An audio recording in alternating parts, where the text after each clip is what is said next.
Hello friend, welcome to स्मा classes. आज का टॉपिक होने जा रहा है हमारे पाठ्यचर्या और पाठ्यक्रम के बीच अंतर स्पष्ट करेंगे। सभी छात्रों के लिए इंपॉर्टेंट है। तो देखते हैं पाठ्यचर्या और एक साइड लिखेंगे हम पाठ्यक्रम। तो पाठ्यचर्या क्या है? शिक्षा की दर्शन, उद्देश्य और मूल्य पर आधारित होती है। शिक्षा जो है वो कोई ना कोई उद्देश्य, मूल्य या फिर दर्शन पर आधारित होती है। और पाठ्यक्रम इन तत्वों को नहीं सम्मिलित करती है, यानी कि पाठ्यक्रम जो है ये सारी चीज़ों को नहीं देखती है। क्योंकि पाठ्यक्रम वो होता है जो कि एक शिक्षक द्वारा योजनाएं बनाई जाती है, क्रम का निर्माण किया जाता है, तो उसको हम बोलते हैं। जैसे सब्जेक्ट वगैरह ऐड किया जाता है, समय सीमा ऐड किया जाता है, वो सब। उसके बाद आता है विद्यालय के विषय, अनुभवों और गतिविधियों के योग का नाम पाठ्यचर्या है। और पाठ्यक्रम मूल रूप से विद्यालय के विषयों से संबंधित होती है। ठीक है, जो पाठ्यक्रम है हमारा वो हमारे विद्यालय में जितने भी सब्जेक्ट पढ़ाए जाते हैं उससे संबंधित होते हैं।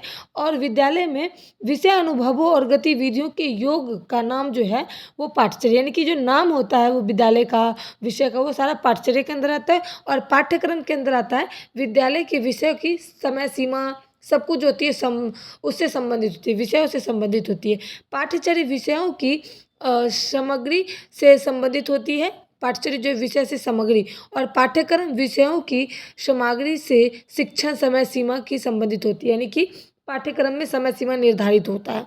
उसके बाद आता है पाठ्यचर्या में विद्यार्थियों के सर्वांगीण विकास पर बल दिया जाता है। सर्वांगीण यानी कि विद्यार्थी के हर एक प्रकार का जो सर्वांगीण विकास है उस पर बल दिया जाता है। लेकिन पाठ्यक्रम में ऐसा नहीं होता है।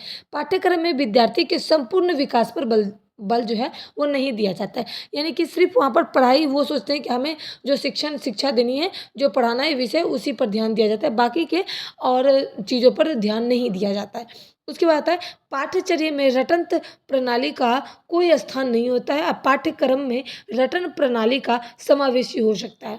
यानी कि पाठ्यक्रम क्या होता है?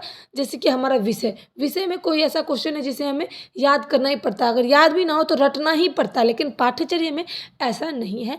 पाठ्यचर्या में रटंत विद्या का कोई भी स्थान नहीं है, क्योंकि रटने की पाठ्यचर्या को कोई ज़रूरत है ही नहीं। पाठ्यचर्या की अवधारणा व्यापक और इससे विद्यार्थी की बहुमुखी विकास हेतु बनाया जाता है। यानी कि पाठ्यचर्या एक ऐसा बनाया जाता है जिससे विद्यार्थी की बहुमुखी हो, यानी कि कई प्रकार की जो मुख्य विकास जो होती है विद्यार्थी के शरीर से जुड़े हुए, उसका विकास होता है। लेकिन पाठ्यक्रम में ऐसा नहीं होता है। पाठ्यक्रम में विद्यार्थी के बौद्धिक विकास, यानी कि बुद्धि का जो विकास है उस पर सिर्फ बल दिया जाता है। पाठ्यचर्या में कक्षा के बाहर गतिविधियों भी शामिल होती है, और पाठ्यक्रम के भीतर और बाहर की गतिविधियाँ समावेशी नहीं होती है। यानी कि पाठ्यक्रम में ना ही बाहर की गतिविधियाँ शामिल होती है, ना ही भीतर की, ना ही अंदर की गतिविधियाँ होती है। लेकिन पाठ्यचर्या में दोनों होती है। कक्षा के बाहर की गतिविधियाँ भी कराई जाती है और कराई जाती है खास करके। और पाठ्यक्रम में दोनों, बाहर और भीतर, दोनों की गतिविधियाँ का समावेशी नहीं है। और वो सिर्फ अपने सब्जेक्ट जो होती है, जो विषय होता है, सिर्फ उससे रिलेटिव काम करवाते हैं। ना ही बाहर का गतिविधियाँ देखते हैं, ना ही अंदर की गतिविधियाँ देखते हैं, ना ही कोई एक्टिविटी वगैरह करवाते हैं बाहर की। उसके बाद है पाठ्यचर्या स्वाभाविक रूप से व्यवस्थित होती है। पाठ्यक्रम अस्थायी रूप से पुस्तकित होती है। पुस्तकित मतलब कि यानी कि पुस्तिका से जुड़ी होती है, बुक से जुड़ी होती है। और पाठ्य जो है, पाठ्यचर्या वो स्वाभाविक रूप से, यानी कि उनके स्वभाव से, सब कुछ से वो व्यवस्थित होता है। पाठ्यचर्या मुख्य अनुभव केंद्रित, अनुशासन केंद्रित और संतुलित होती है। पाठ्यक्रम केवल विषय केंद्रित होती है।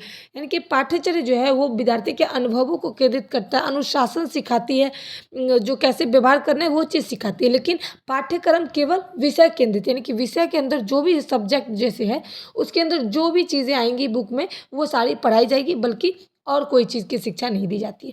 उसके बाद है पाठ्यचर्या विद्यार्थी को शिक्षित करने के लिए अलग अलग शिक्षण विधियों का प्रयोग करने में या फिर करने का सुझाव देती है। पाठ्यक्रम में शिक्षण अधिगम प्रक्रियाओं के बारे में कोई सुझाव या निर्देश नहीं देते। यानी कि पाठ्यक्रम में क्या कहते हैं कि शिक्षण अधिगम, शिक्षण मतलब शिक्षा, अधिगम मतलब सीखना, यानी कि सिर्फ वो शिक्षा को, सीखने की प्रक्रिया को सुझाव देती है, बाकी और कोई सुझाव नहीं देती है। लेकिन पाठ्यचर्या में क्या होता है कि विद्यार्थी को शिक्षित करने के लिए अलग अलग शिक्षण, यानी कि अलग अलग तरीके अपनाए जाते हैं। अगर वो चाहे कि बच्चे कॉमेडी तरीके से पढ़े तो वो बीच बीच में कोई ऐसी बात भी करते हैं। उसके बाद आता है पाठ्यचर्या द्वारा विद्यार्थी में अलग अलग व्यवहार को परिवर्तन में लाया जाता है। पाठ्यचर्या में अलग अलग जो व्यवहार बच्चे करते हैं उसको परिवर्तन में बदलाव आता है। यानी कि बच्चे कोई अच्छे हैं, कोई बुरे हैं, तो उनको बदलाव किया जाता है। लेकिन पाठ्यक्रम द्वारा विद्यार्थी के अधिक परिवर्तन नहीं किए जाते हैं। सिर्फ वह विद्यार्थी कैसा भी हो, कुछ भी करता हो, लेकिन वो सिर्फ़ पढ़ाई में अच्छा हो तो ठीक है। और बाहरी का कुछ भी नशा-पानी कुछ भी करता हो तो कोई लेना-देना नहीं। लेकिन पाठ्यचर्या में क्या होता है कि शिष्टाचार, अगर विद्यार्थी पढ़ने में तेज़ है तो उसे ऐब नहीं होनी चाहिए, गंदी आदतें नहीं होनी चाहिए, अलग-अलग प्रकार के जो व्यवहार होते हैं उसमें भी बदलाव लाया जाता है। पाठ्यचर्या में अधिक अनुभवों को मिला-जुला रूप है और पाठ्यक्रम में केवल लिखित विषयों के सामग्री का मिला-जुला रूप कहा जाता है। पाठ्यक्रम में सिर्फ लिखा जाता है, जो विषय संबंधित आपको कार्य मिलता है लिखने के लिए वही होता है।